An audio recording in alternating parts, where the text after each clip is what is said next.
Good morning. It is 7:05 on a Friday. It's a little cloudy here. It's going to be raining, but from what I understand from looking at the news, it's going to be raining all across the country. So I'm asking that everybody be safe, take care of yourselves, try to stay as dry as possible. My friend, one of my good friends, Celeste, made a comment that living in Nashville right now feels like we're living in a rain area, a tropical forest, because we've had so much rain. I haven't even really had a chance to get out and work on my patio, which is my Zen place. That's where my chilling spot started. But because of the consistent rain and not really having a weekend where I could just really get out there and work, might be June before I am able to really enjoy my chilling spot chat. And when I get it together, May 1 Friday, I will come live from out my patio area. So just want to thank you for joining me today. It's Friday, and today's topic is about stillness and peace. And let me just give a quick background. A lot of my topics come from suggestions or things that I observe in my day-to-day life. And what I've seen lately is there's just this amount of people who don't have their own peace. And they've become very angry, disrespectful. They've just become mean people and say things to people that are unnecessary all the time. So how do we then, in this society where it's just constant conflict, if you can't look at the news anymore because it's dang near depressing. So how do we, in the midst of all these changes and chaos, find stillness and peace? So let's dive in.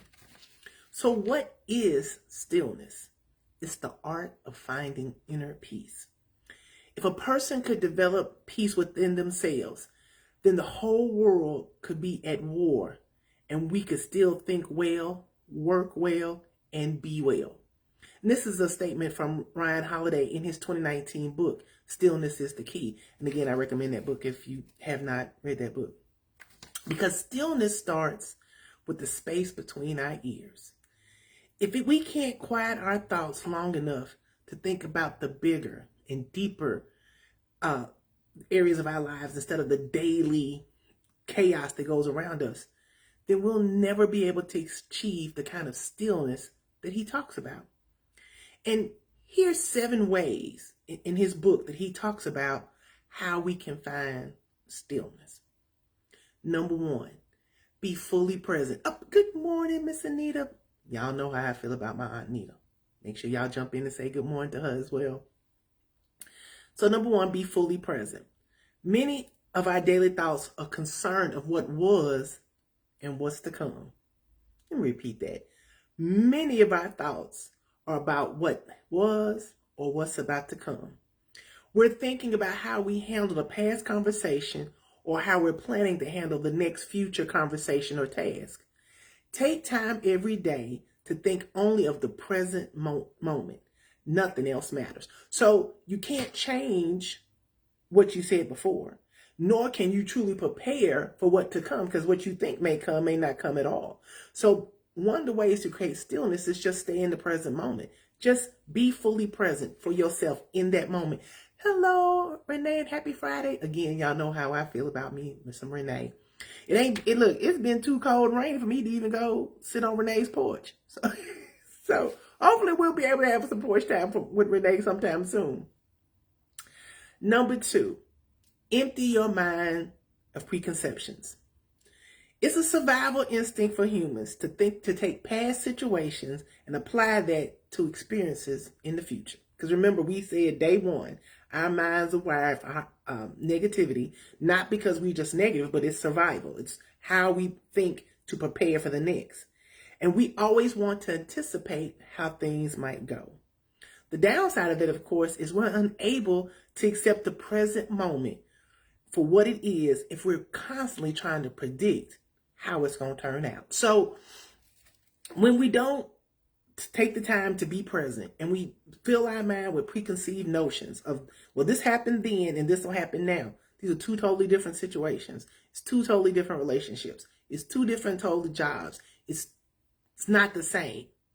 So Creating that stillness means you're emptying your mind of those preconceived notions. You're staying present in that moment, because you can't really, no matter how much you think about it, you can't control how it's going to come out. Number 3, take your time. Stillness is not something that you learn in a 30-day challenge. Practice patience and repetition. If you're struggling after the first few days, show yourself some compassion. Real and lasting change takes time. There's been tons of research that shows that it can take up to 6 months for something to become a habit. You can do something every day and it doesn't, well, let me repeat that. Doing something daily will increase the likelihood that you're going to make it a habit. So if you are trying to get to stillness, if you're trying to find that peace, which we're going to get to, then it's practice. It's when those situations flare up and you want to cuss somebody out, or when someone says something disrespectful and you want to defend yourself. It takes practice to say, you know what?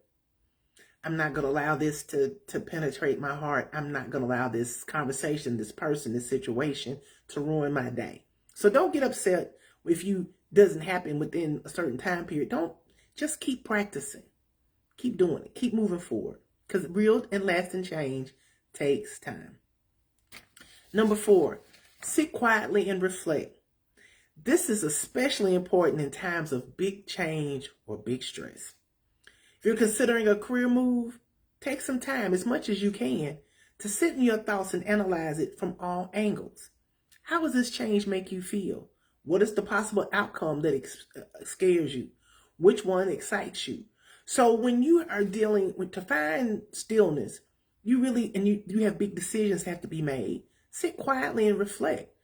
Think about not only the negative, because if you're like me, you go automatically to the negative, but you really have to practice what are the potential good outcomes if I make this decision, if I stay in this, if I leave. Number 5, reject distraction. Stillness cannot happen on the couch with Netflix in the background. Not at first, at least. Stillness is an internal state of being. Good morning, Texas Breeze Creations. Thank you for joining me today. I sure appreciate you so much. And the whole crafting community, y'all show a sister love, for real. Stillness is an internal state of being. It takes time to build up the muscles that allow you to be internally still while external distractions are present. So again, how to reject distraction doesn't happen overnight. You literally have to practice it. And that's a hard thing for a lot of people to do, is to sit in the stillness of your mind, because you're like, oh, my mind wanders all over the place. And that's natural. But again, stillness starts with the space between our ears. If we can't control our thought processes, if we're not able to learn how to say and reject this distraction, I'm not going to allow that person, that situation to enter into my thoughts, we're going to constantly be struggling to find that inner peace and that stillness. Number 6, weigh advice against the counsel of your own convictions. And I'm a big one. You've likely reached out to peers, family, trusted friends to help you make your decisions. You've bounced these things off of them. You've sought their counsel. Although well-meaning, much of that advice is likely to be conflicting, and it represents their perspective of another person who's lived a different and total life experience from you. So this is where you trust your intuition by giving your mind the time to deeply analyze your upcoming decisions. This is where, and we're going to talk about this a lot. We're going to talk about this a lot next week. This is where knowing who you are and trusting yourself is key. Yes, there are people who can give you wise counsel. I depend on Anita. I depend on my Aunt Nita. I depend on Renee. I can always reach out to them. I can always ask them questions. They're here for me. They love me, as well as my supportive tribe of friends. But at some point, I have to trust my own intuition. I have to believe that I always hit my thing. Good morning, Crazy Mom Creations. Y'all know how I feel about me some Miss Lisa. Y'all know I love me some Lisa. Everybody jump in and say hi to her as well. you have to be able to trust your own intuition. And you only can develop that when you know who you are. If you're not sure of who you are, what your values are, and you're driven by social media or your friends, or then you're never going to be, you'll always depend on the counsel of others to help you make your decisions. You know, when you know who you are, you can trust your own intuition and give your mind that opportunity to weigh your own convictions and make your own decisions. And number 7, deliberate without being paralyzed. A word of caution to us overthinkers: don't mistake thoughtful reflection and analysis with action. A decision must be made. Because avoiding making a decision is a decision too. When people say, I don't choose, well, that's a choice. You've made a decision not to choose. That's a choice. That's your decision. So if you're feeling paralyzed, set an expiration date for yourself. So to find that stillness, if you're constantly battling with, I need to make a decision, and that's weighing heavy on you, give yourself an expiration date. Say, I will have a decision by Friday, period. Good or bad, I'm making my decision. So now that we understand how to work toward stillness, how do we find that peace? Because the statement often you hear, seek stillness and peace will follow. And that suggests that finding moments of quiet time can lead to calm and tranquility. And this is a common theme that happens among many different spiritual or spiritual traditions, where stillness seems to be a path for inner peace and connection. So now that we understand the steps to find stillness, how do we find peace? I have, you know me, I like some steps. I have a couple of steps. Number 1, cultivate mindness and presence. Again, we talked about that being fully present in the moment.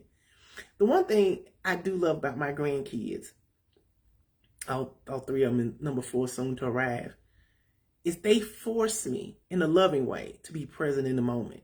I can't be thinking about what's going to happen or what's going to happen or what has happened in the moment. When my grandbabies are talking to me, they want Gigi to be fully present. And it should be that way when you're dealing with anyone.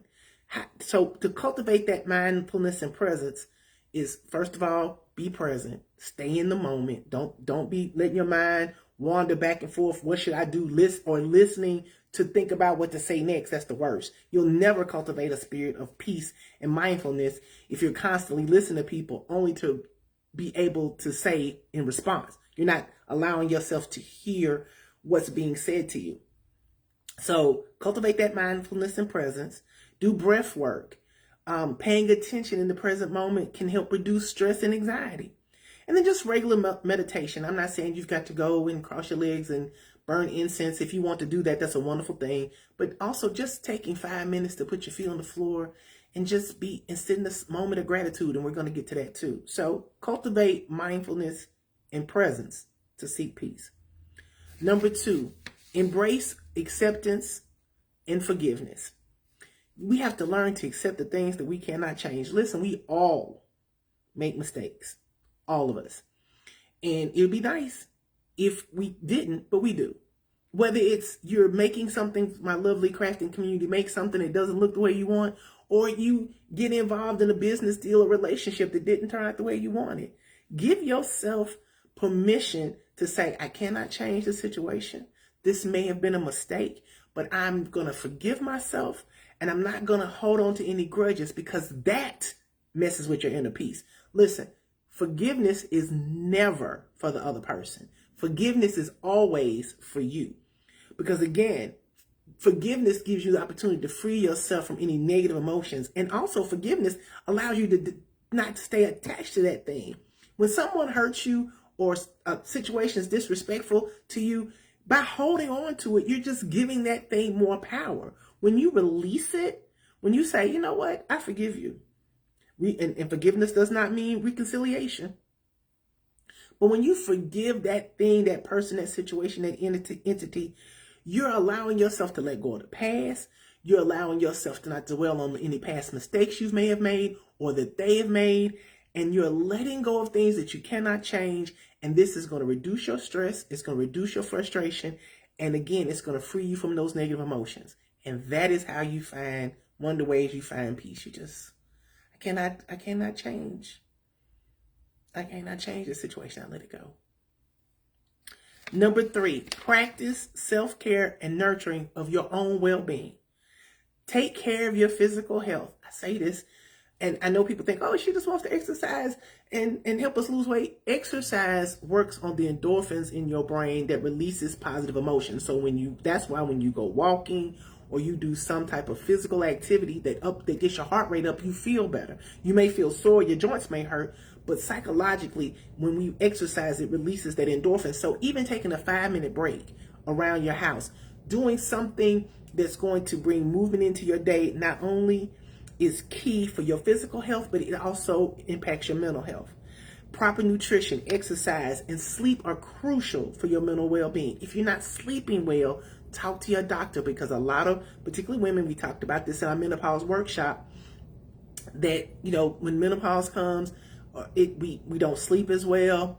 Also stress. How many of you have gone to bed and you've just had so much on your mind, you've been so stressed you're not getting a good night's sleep? So one of the things to help with your peace is getting a good night's sleep, and treat yourself with the same level of kindness and compassion you would offer a friend. You wouldn't tell a friend to go kill themselves. You wouldn't tell your friend to go somewhere and go screw themselves. You wouldn't call your friend stupid. So why do we do that to ourselves? Why do we tell ourselves negative conversation? If you wouldn't say it to your friend, don't say it to yourself. And I promise you, that's a growth area for me, because I am hard on myself. But I have to catch myself from talking negative to myself. I have to remind myself, would I say this to Renee? Would I say this to Tony? Would I say this to Kamika? No, I wouldn't. So I can't say that to myself. And also, connect with nature. Spending time outdoors reduces stress and enhances your sense of calm. Sit on your patio, your front porch, or park bench, and listen, not for the noise of children, but listen to the wind in the trees, to the birds chirping, to nature, and connect with it. Number 4, foster gratitude and positivity. Express gratitude. Recognizing that there's good in your life can shift your focus from negative to positive. Things may not be going your way. Business might not be thriving. You see other people thriving. You're like, what about me? Whatever. But I'm so grateful that I'm able to do these shows and reach out to people, and people reach back out to me. Instead of focusing on what I don't have, I focus on what I do have. And I'm grateful for what I do have.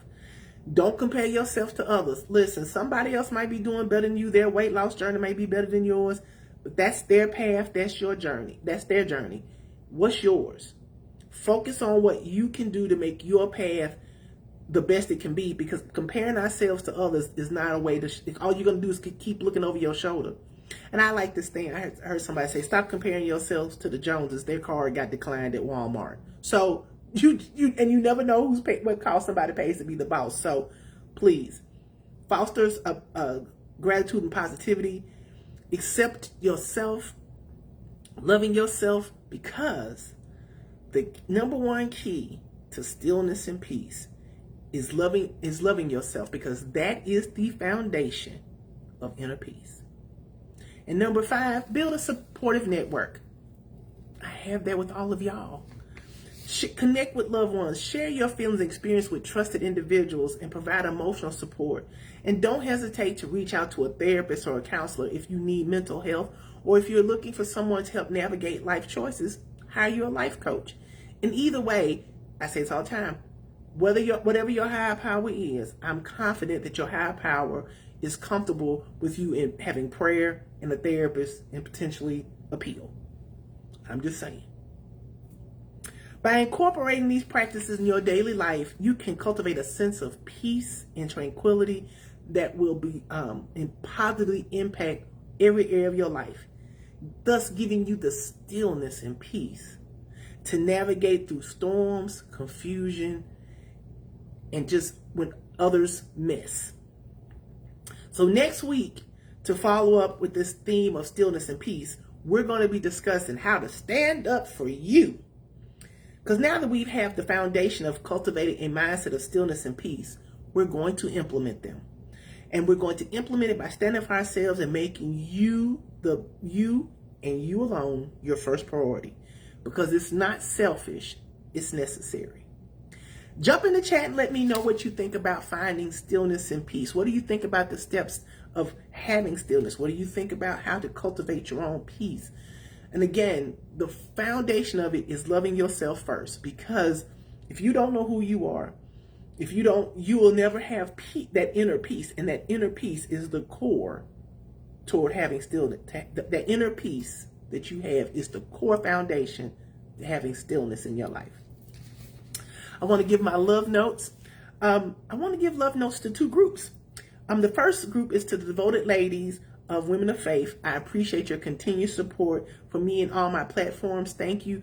And for the crafting community, for Texas Breeze Creations, for Crazy Mom Creations. I don't craft. I've said this 1,000 times. I love watching Grace and Sunflowers. I love all of y'all. Y'all are just the most amazing group of people ever. And it's just refreshing to know that in just a tiny way in those groups, I make a difference. So I love y'all. Thank you appreciate y'all. And the next love note goes to all the graduates, whether you graduate from elementary school, high school, college, a technical school or program. You have made the choices necessary and the sacrifices to achieve that goal. Don't stop now. Set your mind forward to achieve your next goal and keep going. And my love note comes today from one of my, of course, I know y'all think she reads her every week, and I probably do, but she's one of my favorites. I love her books. I have all of them. Morgan Richard Oliver, this is her book, The Strength That Stays, and I found this very appropriate for today. My confidence is quiet. You don't need to see my body. My concern is not for you to think I'm fine. My most beautiful asset is not my figure. It's the soundness of my mind. My strength is not always in my roar. It's the strategy in being meek. I make moves in silence, but trust me, the results always speak. I've made peace with my imperfections, and I know there's power in the ability to withstand. The greatest lessons stem from fully accepting my worth comes from God and never from a man.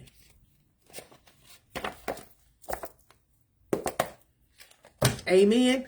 Good morning, Sabrina. Thank you for joining me today. And I want to thank all of you for your continued support. It means so much to me. Again, if you are looking for a health life coach or you know someone who is, please don't hesitate to recommend me. But if nothing else, just continue to pray for me. Just continue to seek, to just send the positive love and everything my way so that I can be all that I've been called to be. And I can't do it without y'all.